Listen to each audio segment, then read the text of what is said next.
मोदी मंत्र है एमएसपी घोषित करो, एमएसपी दो मत।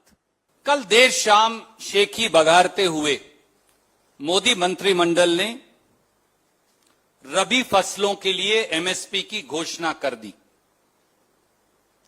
पर तीन कड़वी सच्चाई आपके सामने हम रखने के लिए आज आए। पहली, किसान की फसल हिंदुस्तान में एमएसपी पर खरीदी ही नहीं जाती। दूसरी, किसान को लागत पर जमा 50% मुनाफा मिलने का कोई नामो निशान नहीं। और तीसरी, मोदी सरकार की हर नीति और कदम, उनका डीएनए ही किसान विरोधी। मोदी मंत्र है एमएसपी घोषित करो, एमएसपी दो मत।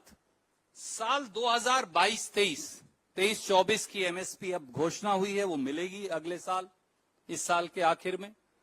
साल 2022-23 में फसल उपज और फसल खरीद के तथ्य इस बात को उजागर करते हैं कि इस देश में अब किसान को न्यूनतम समर्थन मूल्य नहीं मिलेगा। और मैंने एक छोटा सा चार्ट आपको भेज रहा हूं, वो ये दिखाता है कि 7 सबसे बड़ी जो फसल है इस देश की, उनका उत्पादन कितना है और खरीद कितनी।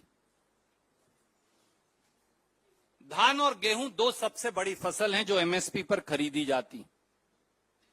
धान का उत्पादन हुआ 1302 लाख टन और खरीद हुई 651 लाख टन एमएसपी पर, यानी 50%। यह सबसे बड़ी खरीद यही है। गेहूं का उत्पादन हुआ, सरकारी आंकड़े हैं, 1068 लाख टन, खरीद हुई मात्र 187 लाख टन, यानी 17.5%।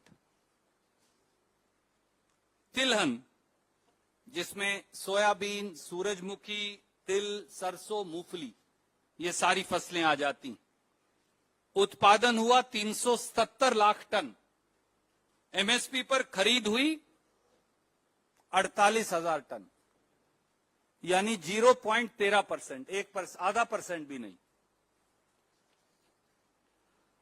दालें, उत्पादन हुआ 277 लाख टन, खरीदी गई 1,20,000 टन, यानी 0.43%, आधा परसेंट भी नहीं। ज्वार, बाजरा, रागी और मक्का, ये 4 बड़ी और फसलें जिनका एमएसपी अब अनाउंस हुआ है, उनका उत्पादन हुआ 2022-23 में 491 लाख टन, खरीद हुई एमएसपी पर 1,28,000 टन, यानी 0.26%, आधे का आधा। तो मोदी जी जब एमएसपी देनी ही नहीं, तो कागज पर एमएसपी घोषित करके वाहवाही लूटने का मतलब क्या है? और ये मैं नहीं कह रहा, ये सरकार के आंकड़े और उनका चार्ट बताता है। धान की फसल केवल 50% एमएसपी पर खरीदी गई, बाकी सारी फसलें 0.26% से 17% तक है।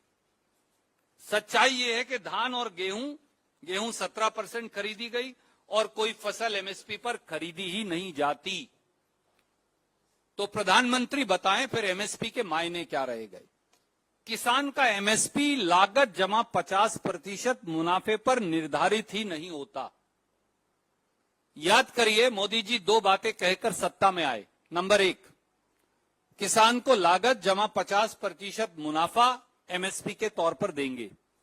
और दूसरी बात,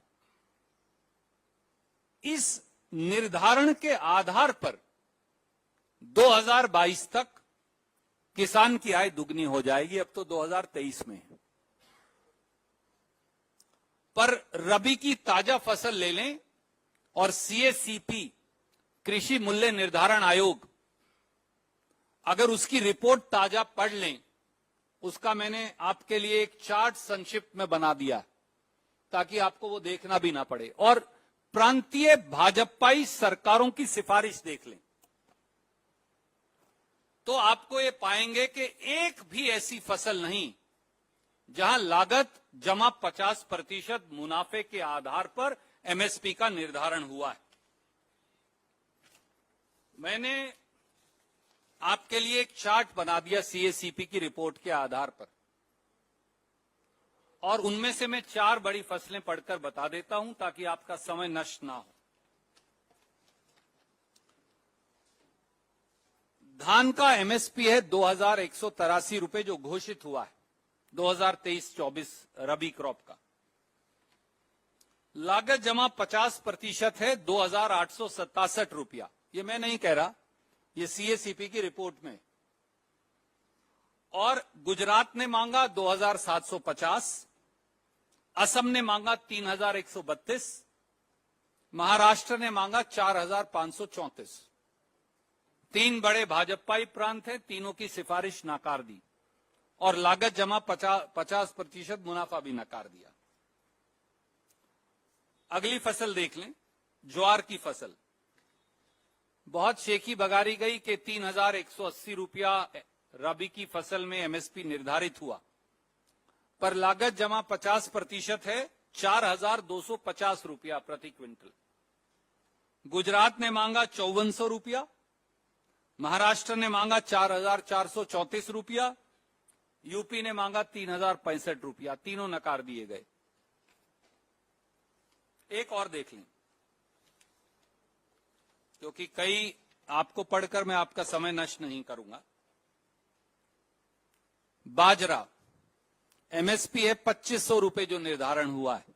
खरीदेंगे तो नहीं, पर फिर भी देख लीजिए कि लागत जमा 50% क्या है। लागत जमा 50% है 2717। गुजरात ने मांगा 3200 रुपए, महाराष्ट्र ने 4253 रुपए। एक विपक्ष की सरकार भी ले ली हमने, तेलंगाना 8194 रुपए। तीनों खारिज कर दी। And so on and so forth. जितनी फसलें हैं मैंने उनका एक चार्ट आपके लिए बना दिया। तो अगर एक भी रबी की फसल पर मोदी जी भाजपा सरकार को लागत जमा 50% देना नहीं, तो लागत जमा 50% के बार बार कहने के मायने क्या हैं? तो 2 बातें साफ हो गई। नंबर 1, आप एमएसपी पर खरीद नहीं करेंगे। नंबर 2, एमएसपी निर्धारण करते हुए लागत जमा 50% को नकार देंगे।